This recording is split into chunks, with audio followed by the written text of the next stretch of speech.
My girlfriend, now ex, of 7.5 years broke up with me out of nowhere. So my girlfriend broke up with me after 7.5 years of relationship. On August, she flew away to Nevada. We are from Costa Rica, to start a PhD. I always tried to make sure everything was okay. I'd asked her how she was feeling and if she was pleased with the relationship, if there were stuff I could change or if she wanted anything. We were both undergrad students when we met and stayed together for the whole academic experience. Now we had jobs and I wanted to make plans for marriage and have a family. She started to take many classes and had no time for us. I didn't say anything at the time. We would just see each other from Friday night till Saturday morning, always to be intimate, and that's it. She was too busy. Anyways, she decided to go for a PhD and I thought everything was okay, but she didn't wanted to have cyber intimacy. I accepted it and we kept having video calls to check on each other every day. She was having her birthday on November 6th. I originally wanted to go there, but she told me not to, and to better save for next year.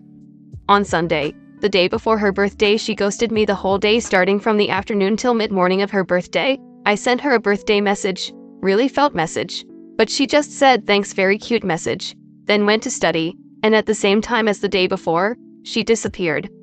I was really troubled, but thought she just was busy. On Tuesday everything seemed a bit normal, but she was still avoiding me.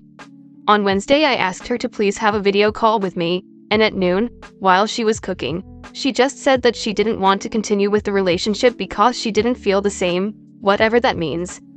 Basically she was throwing away us, out of nowhere, no reason. She said there wasn't anyone else, that intimacy with me made her sick and that she just didn't love me anymore. It's been 26 days from that horrible day, and I'm just devastated. I've been taking pills just to be functional. I have a job and this whole thing just doesn't let me function. Comment? I'd almost bet anything she's lying. You're in Costa Rica, she's in Nevada. There's at least 3,000 miles between you two. My guess is that she has made friends that have shown her a different lifestyle and she is a different person now. She may still care for you in some way, which is why she's lying thinking it protects you. But in the end, the relationship is over. Time to let her go. Sorry brother, best revenge is to live your best life. Don't wait for closure. Nothing she can tell you will make it okay or take your pain away. Do something for yourself. Hit the gym. Make some dating profiles. Go no contact. And when she reaches out to you for closure, tell her, Nat, I'm good. She's too busy getting her cheeks clapped after her friends told her she deserved better and should be a strong, independent woman. That is the American way. It happens. She is moving on and the distance between you is too much. This happened to me with my high school girlfriend. You are young. You will recover.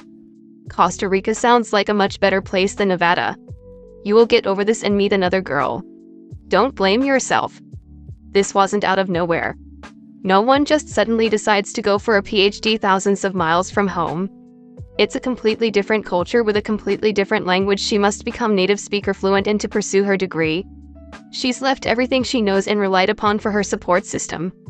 She had to apply, take the US exams, transfer her academic records, apply for and get a residency visa, set up bank accounts, etc.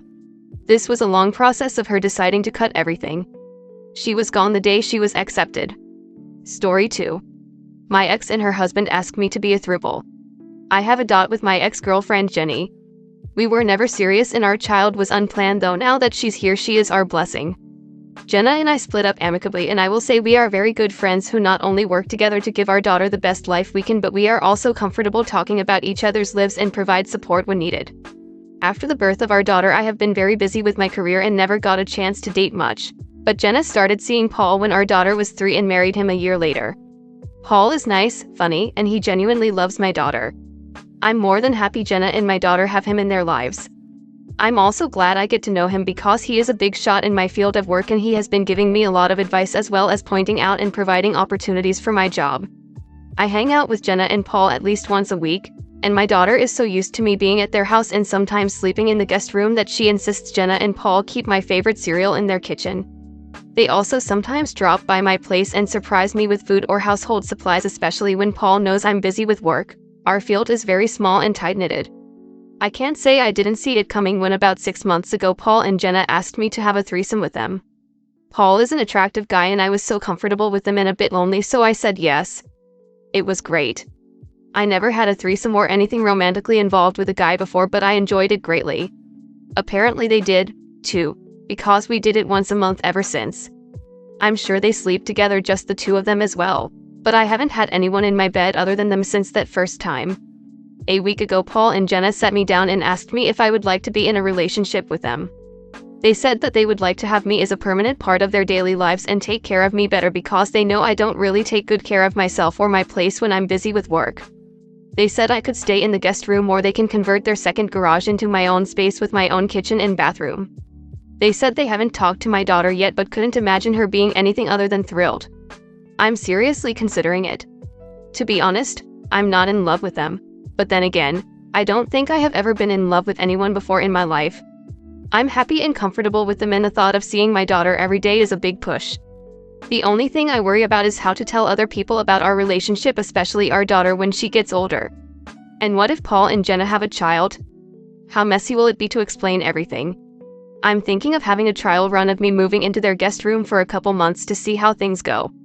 I once spent a long holidays with them before and it was great, so I don't know if it will be any different. I'm making myself busy with planning and arranging to bring my daughter to see my families for Christmas, and maybe I will figure something out. Comment. The trial run seems like a really good idea. The only thing that makes me nervous is that Paul is influencing your career, so if this goes south, it all falls apart. Definitely, don't just go rushing in. Take time and feel out the situation. Everything may be dandy now, but it's almost always different living with people, and the situation you're in now may not last. In the end, they are the married couple. But I hope you can have some really serious discussions about boundaries and hierarchy, so to speak. If you live with them, will you always be the extra who's only invited in for sex when they feel like it? Are you allowed to have individual emotional or sexual interactions with them, or are you only able to interact with them as a couple?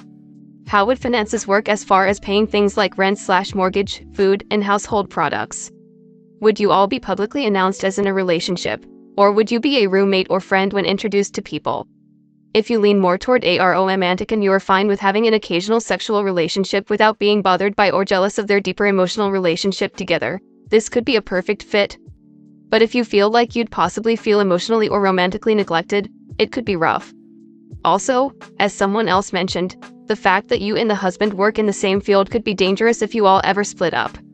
If you do decide to go for it with the relationship, you might want to start more actively building independent professional connections that could serve as a backup plan.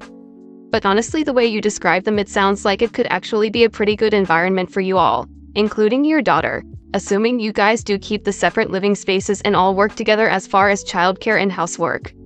I agree that living together is very different from seeing them once a week. My biggest question is, will it be okay for you and either Paul or Jenna to have sex without the other present? Do you want to only have sex with one or both of them at a time? How will this all work from an emotional and financial entanglement point of view? Will this polycule be closed? Are you free to find your own primary partner should you meet one? Is it expected she will join the polycule? I agree with all about. My only concern is if it doesn't work out and ends with resentment. Your daughter could get hurt and what you have now may no longer exist, and your work could also get affected. Maybe the own space above garage would be the better option, and to maintain what you already have, as relationships may make it complicated, especially if you end up falling for one or both. You have the rare unicorn relationship with an ex that you have to co-parent with.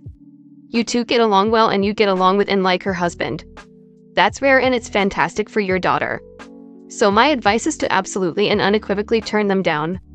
Even though it sounds great right now, so many things could go wrong in the future, and then what? Your daughter is the one who could end up hurt the most. So this is a terrible idea. Story 3.